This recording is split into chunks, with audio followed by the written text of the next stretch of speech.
Yo, welcome back to Graffiti University Comics.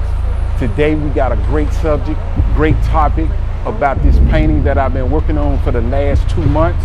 For those who've been keeping up with my brand, Graffiti University Comics, you all know that I've been creating comic books. I've been creating all types of art describing my lifestyle of the streets, and doing so, always keep in mind when I'm creating this art.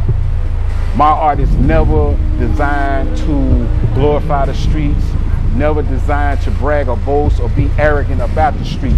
My lifestyle of the streets is designed to educate the youth, to educate the people in all walks of life, to give them the insights of what it's like to be a part of that street life and that street culture. So in saying that, one of the reasons why I wanted to create this painting, right? This painting that I created is describing, like I was saying in my last episode of W.B.C. W.B.C have many layers, and in these layers of me breaking down my story, I want to get very detailed on my books, my comics, and how I describe this lifestyle that I live. So in saying that, I wanted you all to understand this painting. This painting that I created is never designed to create, to glorify the youth to want to be in that street life. I want to give them an insight of my experience to help them understand the consequences of the street life. So in saying that, the W.B.C, right? This painting that I created, I wanted to go back in time before W.B.C. So for the people who somewhat lost an understanding of W.B.C, the people who lost or added or subtracted or glorified something that is not true about W.B.C. So what I wanted to do was take this painting to break down the history, the journey of W.B.C. In doing that, this painting described the moments of before there was anyone ever claiming W.B.C, anyone ever saying that they was a part of W.B.C.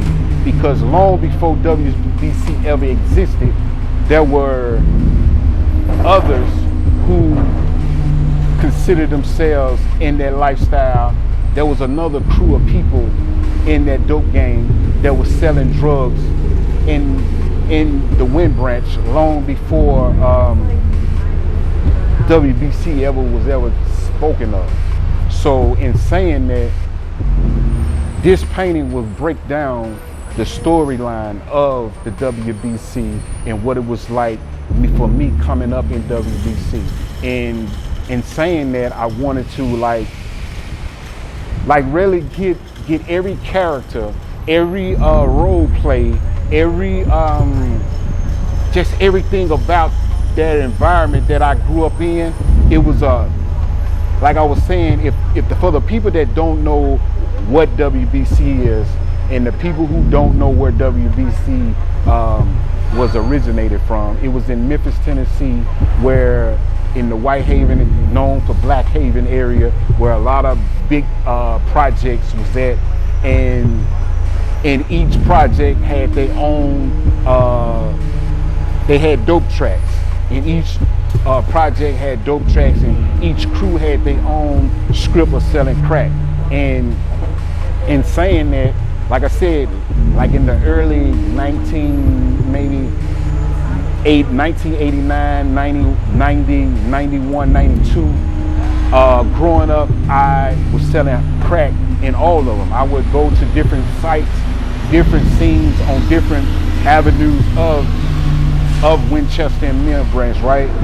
And in saying that, like I said, I would hustle in each apartment, and in time, and sometimes I would get incarcerated and continue to go back and forth to jail, doing time, and I would get out and start over, go back to the dope scene. And saying that in those moments, the time had changed as far as the dope game, as where people would go. It was more drug dealers in different areas, and there was like your big homies. your OGs who was selling, and a lot of them, you know, either ended up smoking crack, going to jail, getting killed. So the time of the game started to change.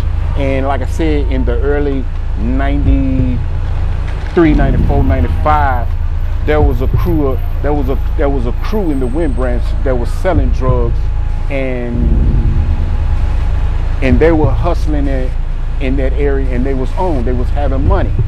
And not to say that when I came there I took over or nothing like that. It was just at the time they had got on and they was well off in the game, as where they sort of left the script of the dope game, as where I stayed on that track and I began to hustle, right? In hustling, I started to get money, you know what I'm saying? And the crew came around and we began to hustle, get money. But in that time of hustling, there was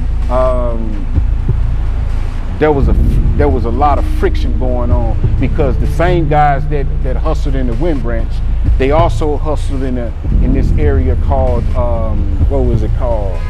Furlan area. Over there, sort of like in the 2-lane area. They was over there hustling as well.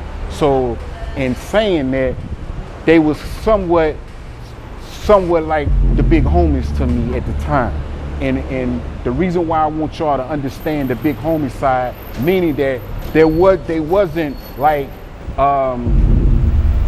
we didn't hang out together. It was more like a transaction. They was more like a somewhat plug in the beginning of, not even gonna say the beginning of my life of selling drugs. It was like they was in a certain moments of me selling drugs. So in saying that, like I said, once they had got onto a certain level, they began to move to the Furlan and 2-lane area.